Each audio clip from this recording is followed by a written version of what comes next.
महाभारत में शकुनी को इतने पाप के बाद भी क्यों मिला स्वर्ग? जानिए शकुनी के पासे का रहस्य। आपको ये तो मालूम ही होगा कि इंसान के कर्मों के आधार पर उसे नरक या फिर स्वर्ग लोक की प्राप्ति होती है।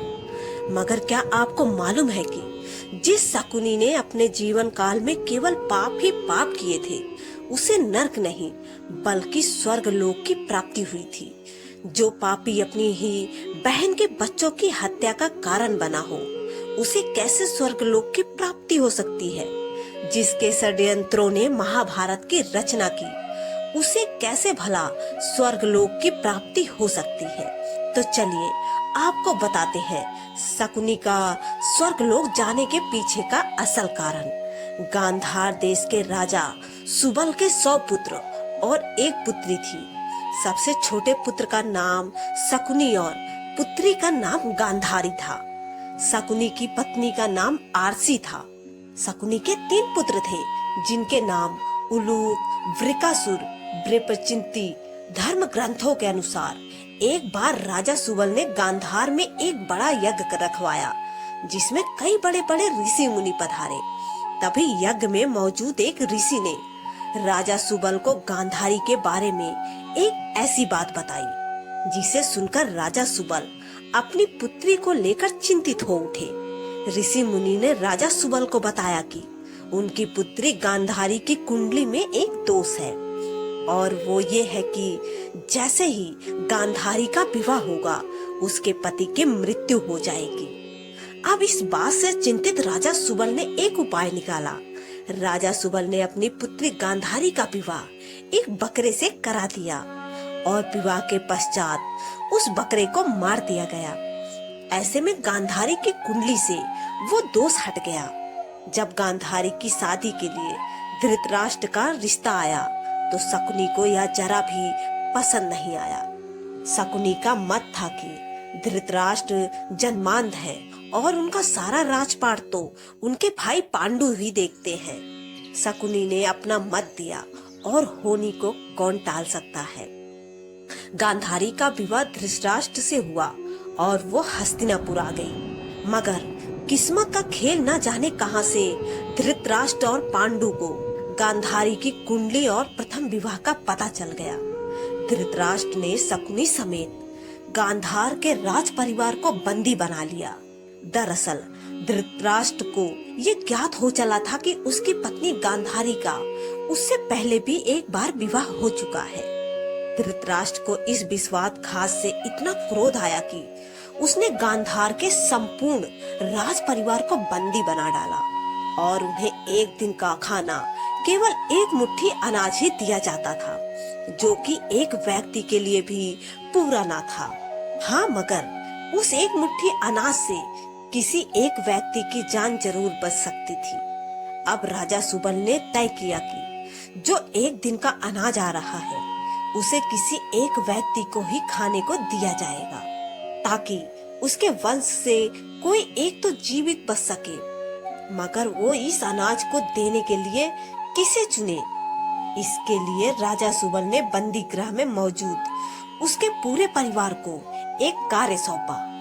राजा सुबल ने अपने परिवार को एक हड्डी दी और सभी को बोला, इस धागे को बिना छुए एक छोर से दूसरे छोर तक लेकर जाओ।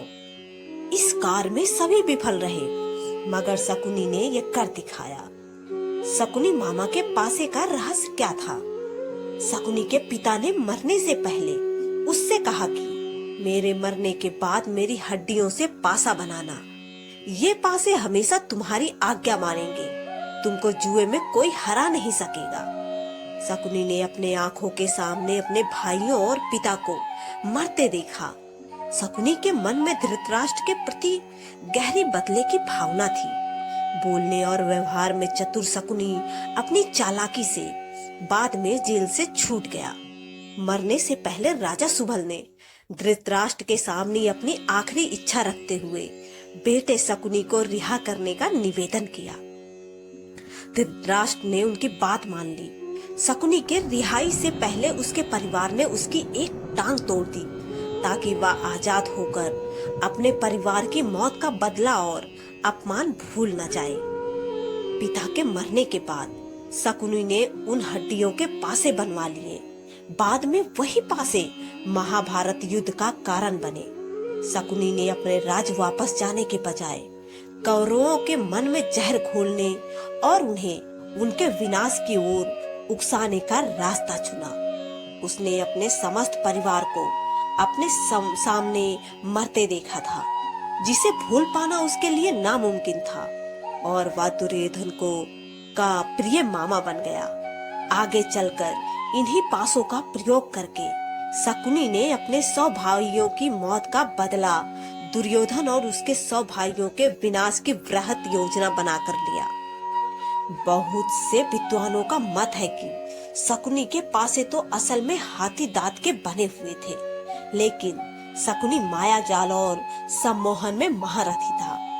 जब पासे फेंके जाते तो कई बार उनके निर्णय पांडवों के पक्ष में होते थे, लेकिन शकुनी का ब्रह्म विद्या उन्हें लगा कि वो हार गए हैं। शकुनी मामा का वध कैसे हुआ? महाभारत का युद्ध 18 दिनों तक चला। युद्ध के आखिरी 18वें दिन शकुनी मामा का वध हुआ था। सहदेव ने शकुनी का वध किया और उनके जुड़वा भाई नकुल ने शकुनी के पुत्र उलूक को मौत के घाट उतारा। शुरू के 10 दिन भीष्म पितामह ने कौरवों की तरफ से युद्ध का नेतृत्व किया। भीष्म पितामह को अर्जुन ने शिखंडी की आड़ में मार गिराया। इसके बाद गुरु द्रोणाचार्य कौरवों के नायक बने।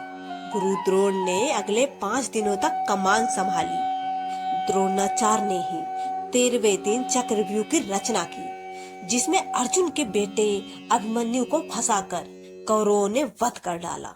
14वें दिन अर्जुन जयद्रथ को मार गिराया, क्योंकि उसने ही पांडवों को अभिमन्यु की मदद के लिए जाने वाले रास्ते को रोक रखा था। 15वें दिन युधिष्ठिर व भीम ने अश्वत्थामा की मृत्यु का भ्रम फैलाया और धृष्टद्युम्न ने द्रोणाचार्य का सर धड़ से अलग कर दिया। अगले 2 दिनों तक युद्ध में कर्ण कौरवों के मुखिया बने। 17वें दिन अर्जुन ने कर्ण को खत्म किया। युद्ध के आखिरी 18वें दिन शल्य ने कौरवों की तरफ से मोर्चा संभाला। 18वें दिन ही सहदेव ने शकुनी का सिर काटकर वध किया था। शकुनी की मृत्यु के बाद पासों का क्या हुआ? जब महाभारत का युद्ध हुआ तो उस युद्ध में शकुनी समेत उसके 3 पुत्र भी मारे गए। युद्ध समाप्ति के बाद श्री कृष्ण ने भीम को बुलाया और उस विनाशकारी पासों को नष्ट कर देने को कहा, ताकि भविष्य में महाभारत जैसा सर्वनाश ना हो।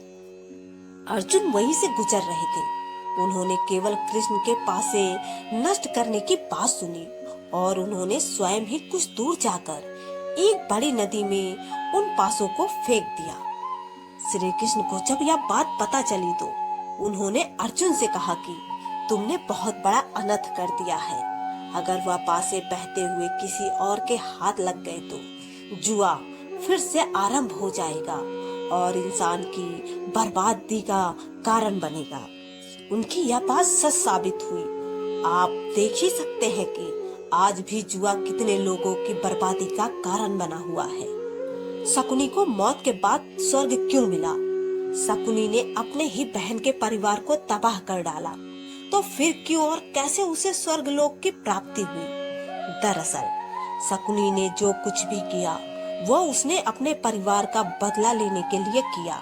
उसने ये बुरे कर्म अपने परिवार के साथ हुए अन्याय का प्रतिशोध लेने के लिए किए और इसी कारण मृत्यु के पश्चात शकुनी को स्वर्गलोक की प्राप्ति हुई। दूसरा कारण यह भी बताया जाता है कि महाभारत युद्ध भूमि पर स्वयं भगवान कृष्ण मौजूद थे और उन्होंने कहा था कि इस युद्ध भूमि में जो कोई भी मृत्यु को प्राप्त होगा उनकी मौजूदगी के कारण उन्हें स्वर्ग की प्राप्ति होगी। जय श्री कृष्ण। दोस्तों, आपको यह जानकारी कैसी लगी कृपया कमेंट करके जरूर बताएं। वीडियो पसंद आया हो तो लाइक करें और ऐसी ही और भी बहुत सारी कहानियों को सुनने के लिए चैनल को सब्सक्राइब जरूर करें। धन्यवाद। जय श्री राधे।